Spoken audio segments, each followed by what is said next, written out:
नाश्त्यासाठी south Indian पदार्थ आपल्याला आवडतात, पण चवीबरोबरच काहीतरी हेल्दी झालं तर, म्हणजे जिभेचे चोचले देखील पुरवले जातील आणि आरोग्यासाठी छान हेल्दी असे होईल। चला तर मग अशीच भन्नाट आणि हेल्दी रेसिपी आज आपण पाहणार आहोत। ती म्हणजे मुगाच्या डाळीची व्हेजिटेबल इडली। तांदूळ, रवा असं काहीही न वापरता अगदी सोप्या पद्धतीने, झटपट पद्धतीने अगदी 15 मिनिटांमध्ये ही इडली बनवून तयार होते। मऊ लुसलुशीत होते, चवीलाही भन्नाट लागते। मुगाची डाळ आणि व्हेजिटेबल टाकून केल्याने ही इडली छान हेल्दी पण आहे। सोबतच तुम्ही डाएटवर असाल, वजन कमी करायचं असेल तर तुम्हाला ही इडली एकदम परफेक्ट पर्याय आहे। चला तर मग ही हेल्दी इडली बनवायला सुरुवात करूया।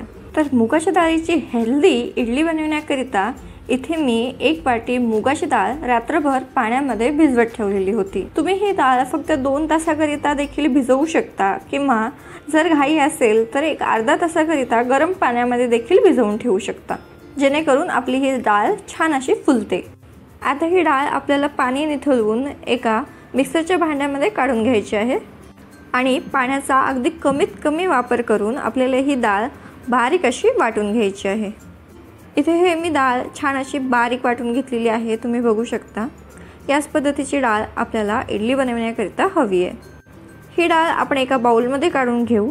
आता या डाळीमध्ये आपण 3 ते 4 चमचे दही घालणार आहोत। दही शक्यतो आंबट वापरा, त्याने इडलीला चव छान येते। इडली आणखी हेल्दी बनवण्याकरिता आपण यामध्ये काही भाज्या घालू। भाज्यांमध्ये मी बारीक चिरलेला टोमॅटो, गाजर, कांदा प्रत्येकी पाव वाटी घातलेला आहे। सोबतच 2 ते 3 हिरव्या मिरच्या बारीक कट करून घालायच्या। तुम्ही हिरव्या मिरच्याची पेस्ट करून देखील घालू शकता। बारीक चिरलेली कोथिंबीर घालायची, चवीनुसार मीठ घालायचं आणि सर्व जिन्नस व्यवस्थित असे एकजीव करून घ्यायचे। इडलीची चव वाढवण्याकरिता आपण मस्त असा एक तडका बनवून घेऊ। तडक्याकरिता मी इथे एक पॅन गॅसवरती तापत ठेवलंय। यामध्ये एक अर्धा चमचा तेल घालूया। तेल छान तापलं की एक अर्धा चमचा मोहरी घालायची आणि मोहरी छान तडतडू द्यायची। सोबतच अर्धा चमचा जिरं घालायचं आणि चिमूटभर हिंग। उडदाची तसेच हरभऱ्याची डाळ प्रत्येकी 1 चमचा घालू। 10 ते 12 कढीपत्त्याची पानं घालू आणि मस्त असा तडका बनवून घेऊ। हा गरमागरम तडका आपल्याला इडलीच्या बॅटरमध्ये घालून घ्यायचा आहे। या तडक्याने आपल्या इडलीची चव खूप छान येते। हा तडका बॅटरमध्ये व्यवस्थित असा मिक्स करून घेऊया आणि याच्या इडल्या आपण बनवायला घेऊ। इडल्या जेव्हा आपल्याला बनवायच्या असेल त्याच वेळेस आपल्याला यामध्ये एक अर्धा चमचा खाण्याचा सोडा किंवा इनो घालायचं आहे आणि छान असं बॅटर फेटून घ्यायचं आहे, जेणेकरून इडली छान अशी फुलते। खाण्याचा सोडा घातला की बॅटर छान असं फुलतं। आता हे बॅटर आपण इडलीच्या साच्यामध्ये टाकून घेऊया। या इडलीच्या साच्याला मी छान असं तेल लावून घेतलेलं होतं। थोडं थोडं करून सर्व इडलीच्या ताटामध्ये हे बॅटर भरून घ्यायचं।